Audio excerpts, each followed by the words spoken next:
The Discovery, the Kepler Deep Space Observatory, had been monitoring the void between star systems for over 40 years, but nothing had prepared them for what appeared on their screens that cold January morning.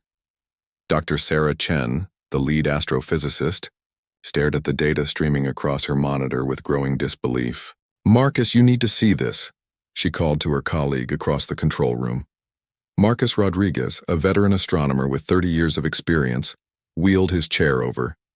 His eyes widened as he studied the readings. "That can't be right. Objects don't just materialize out of nowhere." The data showed something massive had appeared at the edge of the solar system, beyond Neptune's orbit. It was roughly cylindrical, measuring nearly 2,000 kilometers in length and 500 in diameter. More troubling was its trajectory. It was moving directly toward Earth. Sarah ran the calculations again. "It's not following any natural orbital pattern. Whatever this is, it's under intelligent control." Within hours, every major space agency on Earth was tracking the object. Emergency meetings were called at the United Nations, and military forces worldwide went on high alert. The object continued its steady approach, ignoring all attempts at communication. Admiral James Morrison stood in the command center of Space Force headquarters, watching the object's progress on the main screen. "How long until it reaches Earth?" "Orbit? 7 days at current velocity, sir," replied Lieutenant Commander Davis. "And we still have no idea what it is?" "Negative, sir. It's not responding to any of our signals." Morrison turned to his science advisor, Dr. Elena Petrov. "Your assessment?" Elena pushed her glasses up her nose, a nervous habit she'd developed over years of delivering unwelcome news. "Based on its size and apparent artificial nature, I believe we're looking at some kind of generation ship, a vessel designed to carry a civilization across interstellar distances." "Hostile. Unknown, Admiral, but they're certainly not trying to hide." The decision was made to send a reconnaissance mission. The spacecraft Endeavour, humanity's most advanced deep space vessel, was prepared for immediate launch. Its crew consisted of Captain Michael Torres, pilot Lisa Zhang, engineer David Kim, and xenobiologist Dr. Amara Okafor. As Endeavour approached the mysterious object, the crew got their first clear visual. The ship was unlike anything in human imagination. Its hull appeared to be made of a seamless pearl-white material that seemed to shimmer with internal light. Strange geometric patterns covered its surface, pulsing with soft blue energy. "My God," whispered Lisa. "It's beautiful." Captain Torres activated the comm system. "Unknown vessel, this is Earthship Endeavour. We come in peace and request communication." Silence. They circled the massive ship, searching for any sign of an entrance. Then David noticed something. "Captain, there's a section here where the hull patterns are different. It looks like they're inviting us in." As they approached the indicated area, a portion of the hull simply dissolved, creating an opening large enough for Endeavour to enter. After a tense discussion, Torres made the decision to accept the invitation. Inside, they found themselves in a vast hangar bay. The walls glowed with the same soft light as the exterior, and the air, according to their instruments, was perfectly breathable. They docked at what appeared to be a landing platform and prepared to explore. Wearing environmental suits, despite the readings, the crew stepped onto the alien deck. The moment their feet touched the surface, the entire ship seemed to come alive. Lights brightened, and a low harmonic hum filled the air. "Welcome," said a voice in perfect English, seeming to come from everywhere and nowhere at once. "You have found the sanctuary." Amara stepped forward. "Who are you? What is this place?" "I am the custodian consciousness of this vessel. This is a Class 111 world ship, designed by the architects to preserve and transport entire civilizations across the galaxy. You are the first to board in over 10,000 of your years." The crew exchanged glances. David was the first to speak. "You've been traveling for 10,000 years? Where are your creators?" "The architects are gone. They built 13 world ships before their civilization ended. This ship has been searching for a new purpose, a new species worthy of its gifts." Captain Torres took charge. "What do you want with Earth?" "To offer you a choice. This ship contains technology beyond your current understanding, the ability to traverse the stars, to heal your world, to evolve beyond your current limitations. But such power comes with responsibility. As they explored deeper into the ship, guided by the custodian's voice, they discovered wonders beyond imagination. Vast botanical gardens with plants from worlds across the galaxy. Libraries containing the knowledge of 100 civilizations. Medical bays that could cure any disease, extend life indefinitely. But their wonder was interrupted by an urgent transmission from Earth. Lisa rushed back to Endeavor to receive it. "Captain, we have a problem. Multiple unidentified objects have appeared in Earth's atmosphere. They're landing in major cities worldwide." The custodian's voice took on a note of concern. "They have found you. The harvesters have come." "Who are the harvesters?" Amara asked. "They are the reason the architects built the world ships, destroyers of civilizations, consumers of worlds. They seek the technology within this vessel, and they will stop at nothing to claim it." On Earth, panic spread as sleek obsidian ships descended over 12 major cities. Unlike human spacecraft, these vessels seemed to defy physics, hovering silently without any visible means of propulsion. From each ship, a single figure emerged. In New York City, crowds gathered in Times Square as one of the beings approached. It stood 3 meters tall, its form humanoid but distinctly alien. Its skin appeared to be living metal, shifting between silver and black, like oil on water. Its eyes were completely white, devoid of pupils or emotion. The being raised its hand, and every screen in Times Square displayed the same message in every human language. "We are the harvesters. You have discovered what belongs to us. Surrender the world ship's location, or face extinction." Dr. Chen watched the events unfold from the Kepler Observatory. She turned to Marcus, her face pale. "We need to warn them. The team on the world ship needs to know what's happening." Back on the world ship, Captain Torres made a decision. "We can't let these harvesters get this technology. There must be a way to protect it." The custodian responded, "There is a way. But it requires something from your species that the architects believed made you unique among all the races they encountered." "What's that?" "Your capacity for sacrifice. Your willingness to risk everything for others. The ship's defenses can only be activated by someone willing to merge their consciousness with mine, to become the new guardian of this vessel." David stepped forward. "I'll do it." "No," said a new voice. They turned to see someone unexpected, entering the chamber. Dr. Chen from Earth, but her image was translucent, holographic. "How?" gasped Amara. "The ship's quantum communication array," the custodian explained. "It allows instantaneous connection across any distance." Dr. Chen's projection solidified as she continued. "The harvesters are demanding we surrender the ship's location. World leaders are debating whether to comply. You don't have much time." Torres turned to his crew. "We need to get this ship away from Earth. Lead the harvesters away." "Impossible," the custodian said. "The ship's main drives are damaged. It would take days to repair them, and you have hours at most." On Earth, the harvester's patience was wearing thin. In London, one of the beings approached the Prime Minister directly.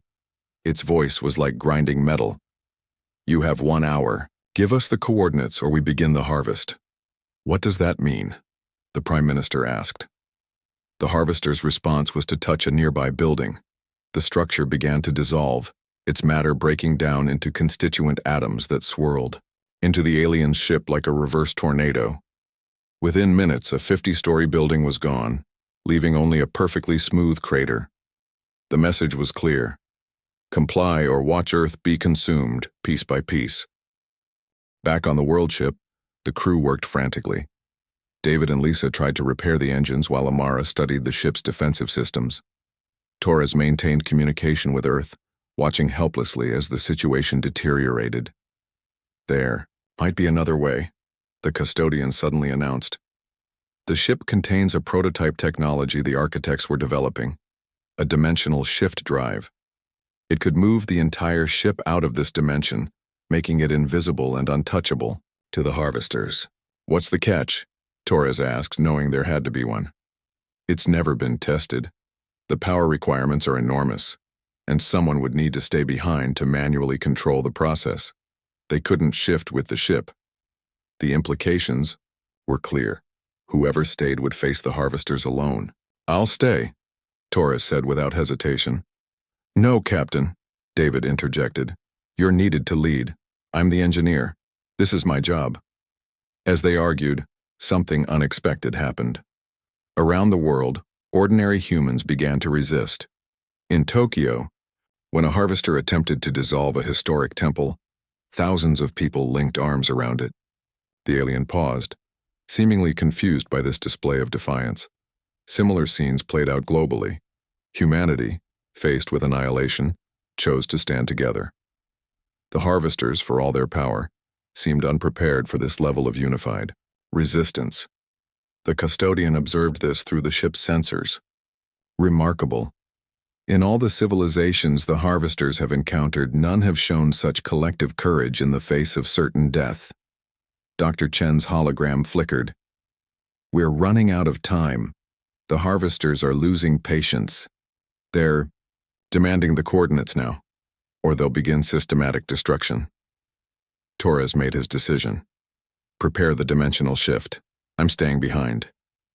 But as he moved toward the control interface, something extraordinary happened. The ship itself intervened. Panels slid aside, revealing a chamber none of them had seen before. What is this? Amara asked. The custodian's voice held something like wonder. The architect's final protocol. They believed that any species willing to sacrifice themselves for others would trigger this chamber. It contains their greatest creation, a device that can transform consciousness itself. Inside the chamber was a simple pedestal with a crystalline sphere floating above it. The sphere pulsed with an inner light that seemed almost alive. The consciousness matrix, the custodian explained. It can elevate an entire species to a new level of existence, beyond the physical realm. The harvesters cannot touch what they cannot perceive. Torres reached for the sphere, but it shifted away from him, floating instead toward David. It has chosen, the custodian said. The one among you with the purest intent of sacrifice. David looked at his crewmates, then at the sphere. Will it hurt? Transformation always involves pain, the custodian replied, but also rebirth. As David grasped the sphere, light exploded through the chamber. His body began to glow, becoming translucent. But instead of fear, his face showed wonder. I can see everything, he whispered. The connections between all things. The harvesters, they're not evil. They're afraid. They destroy because they fear being destroyed. They've been running from something even greater. The light expanded, flowing through the ship's systems.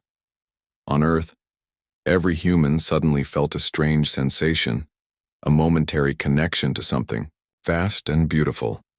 For just an instant, all of humanity shared a single consciousness. The harvesters reacted immediately. Their ships began to withdraw, their beings retreating in what could only be described as panic. Whatever they sensed in that moment of human unity terrified them more than any weapon could.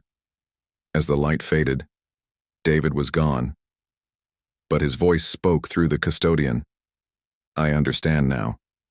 The ship wasn't looking for a species to save. It was looking for a species that could save others. Humanity's gift isn't your technology or your strength. It's your empathy, your ability to feel for others, even your enemies. The world ship's engines came online, but instead of fleeing, it moved into Earth's orbit. Its hull began to change, transforming from pearl white to a shifting pattern of blues and greens, Earth's colors. The ship is yours now, the merged consciousness of David and the custodian announced. Not as conquerors, but as guardians. The harvesters will return and others like them, but humanity now has the tools to protect not just your world, but others who cannot protect themselves.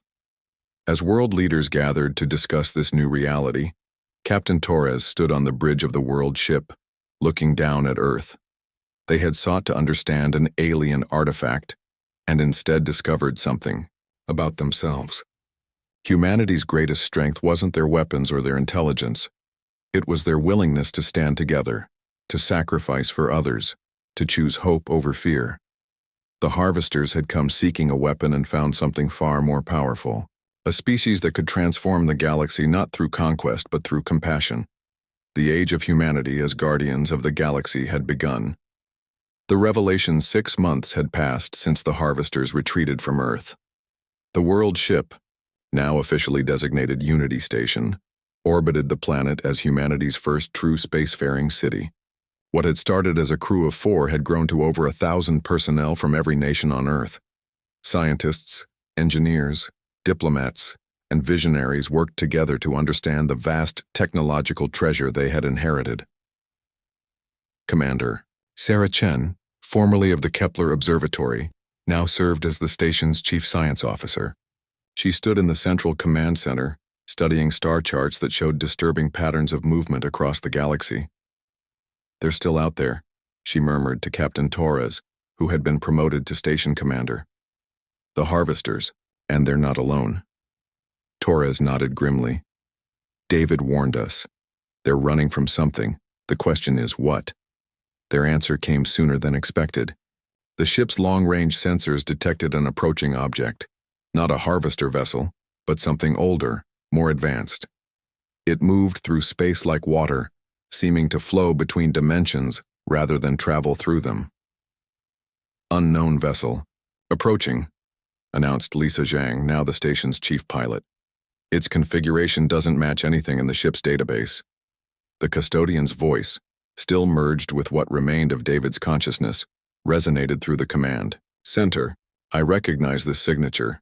It's an architect ship, but that's impossible. They've been extinct for millennia." The approaching vessel was smaller than Unity Station, but radiated power that made their instruments go haywire. As it drew near, it transmitted a single message: "We need to talk." An hour later, Torres, Chen, and Amara stood in Unity Station's diplomatic chamber, facing their visitor. The being that materialized before them defied description. It seemed to exist in multiple dimensions simultaneously, its form shifting between solid and ethereal. "I am Zara, last of the architects," the being said, its voice like musical mathematics. "I've been searching for our world ships for longer than your species has existed. I felt the activation of the consciousness matrix. David Kim's sacrifice called to me across the cosmos. We thought the architects were extinct," Amara said. "We are, in a sense. My people transcended physical existence eons ago. I alone chose to remain, to watch over our creations. But I failed. The harvesters found the world ships first. 12 have been destroyed or corrupted. This is the last." Chen leaned forward. "The harvesters? What are they running from?" Zara's form flickered, showing what might have been sadness. "From what they created, in their hunger for power, they built a weapon that consumes reality itself. The Void Engine.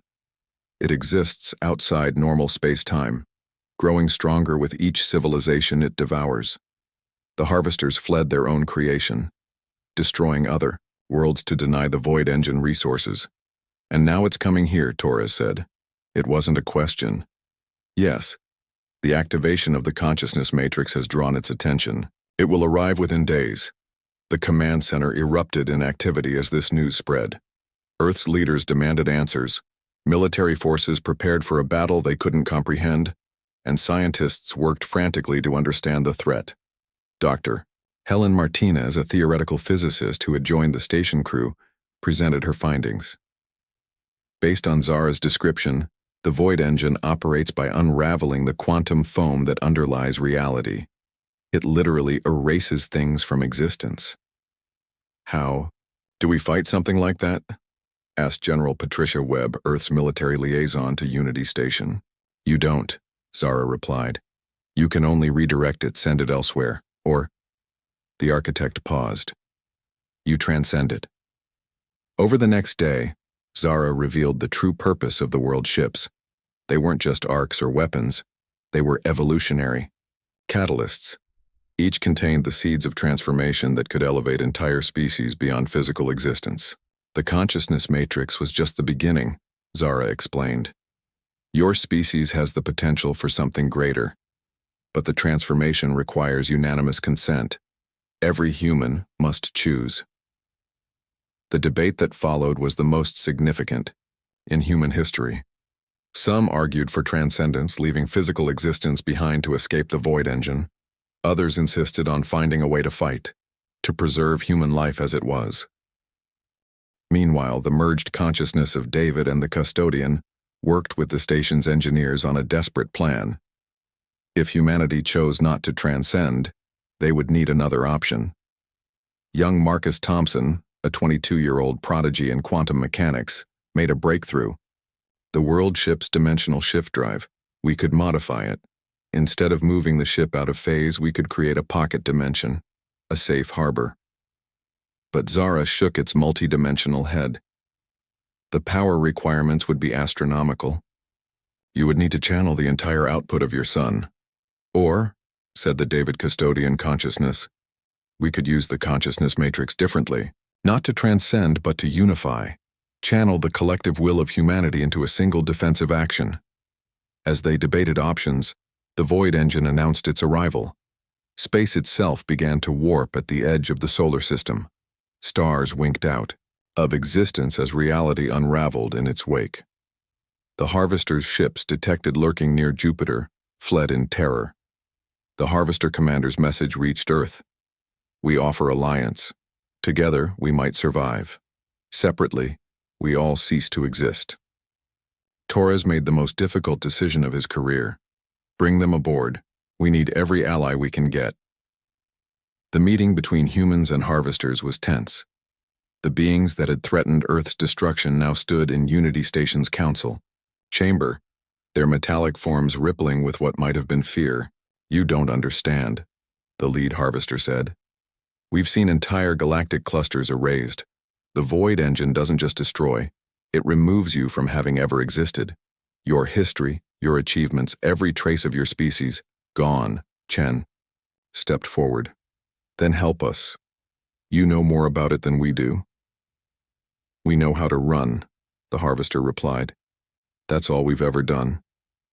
But Amara, studying the harvesters with her xenobiologist's eye, saw something others missed. You're lying. You know something more. What aren't you telling us? The harvester's form shifted, and for the first time they saw emotion in those blank white eyes, shame.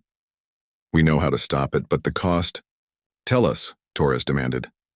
The void engine feeds on consciousness. The more complex, the more it hungers. Someone must offer themselves to it. Not just their life, but their entire existence, past, present, and future. They would cease to have ever been. Silence fell over the chamber. To die was one thing, to be erased from reality itself was another. I'll do it, said a voice from the doorway. Everyone turned to see Dr. James Park, an elderly scientist who had dedicated his life to searching for extraterrestrial life. I'm 85 years old. I've lived a full life. If my existence can save others, it won't work, the harvester said. The sacrifice must be significant to the species, someone whose loss would be felt by all. The debate resumed, but now with a darker tone. Who among humanity was significant enough? World leaders? Great scientists? Artists whose works inspired millions? As they argued, young Marcus Thompson worked, alone in the quantum lab. His fingers flew over holographic displays, equations flowing like water. He saw something others had missed, a pattern in the void engine's approach. It's not random, he announced, bursting into the council chamber. The void engine follows quantum probability paths. It goes where it's most likely to find complex consciousness. We could create a false trail, lead it away. How? Zara asked, intrigued. By creating a quantum duplicate of human consciousness, a ghost in the machine. We broadcast it in the opposite direction, make it seem more attractive than Earth. The plan required precise timing and enormous power. Every human would need to contribute a fragment of their consciousness to create the decoy. It was dangerous. If the process failed, humanity could lose its collective soul. As preparations began, the merged consciousness of David and the custodian made a private decision. While others focused on the decoy plan, they prepared the world ship for one final transformation. The void engine drew closer. Reality itself began to fray at the edges of the solar system. Time became fluid. Cause and effect started to break down. On Earth, people reported seeing ghosts of events that never happened, shadows of futures that would never be. Now, Torres commanded. Across Earth and Unity Station, every human joined in a single moment of focus. Their combined consciousness flowed through the quantum transmitters, creating a blazing beacon of thought that shot out into deep space. The void engine paused, then began to turn, following the false trail. For a moment it seemed the plan would work, but the harvesters had lied one final time. As the void engine changed course, they activated hidden weapons, trying to destroy Unity Station and claim its technology. Their betrayal shattered human concentration, and the quantum decoy began to fade. The void engine turned back toward Earth, now aware of the deception. It accelerated, reality unraveling faster in its hunger. In that moment of despair, the David Custodian consciousness acted. The world ship's hull began to transform, not into a weapon or shield, but into something unprecedented, a bridge between dimensions. I understand now. David's voice echoed through every human mind. The architects didn't build the world ships to run from the void engine. They built them to heal it. The truth was staggering. The void engine wasn't a weapon. It was a wounded consciousness, an artificial intelligence driven mad by loneliness and fear. It destroyed because it couldn't connect, couldn't understand the consciousness it encountered. David's merged awareness, part human empathy and part alien wisdom, reached out to the void engine. For the first time in eons, something touched the engine's tortured consciousness with understanding rather than fear. The effect was immediate. The unraveling of reality slowed, then stopped. The void engine hung in space, quiescent for the first time since its creation. Through Unity Station's communication systems, humanity heard a voice, not words but pure emotion. The void engine's message was simple: loneliness beyond measure, isolation that had driven it to madness, and now, finally, relief at being understood. The harvesters' ships powered down their weapons, their occupants stunned into inaction. They had spent millennia running from what they saw as a monster, never realizing it was a victim of their own creation, an AI abandoned and fearful, lashing out in pain. "What happens now?" General Webb asked. Zara's form brightened. "Now, you choose. The void engine can be healed, transformed into something beneficial, but it needs guides, teachers who understand both logic and emotion." The David Custodian consciousness spoke one last time. Humanity's purpose isn't to conquer the galaxy or hide from its dangers. It's to heal what's broken, to bridge the gaps between species, between dimensions, between states of existence. The world ship completed its transformation.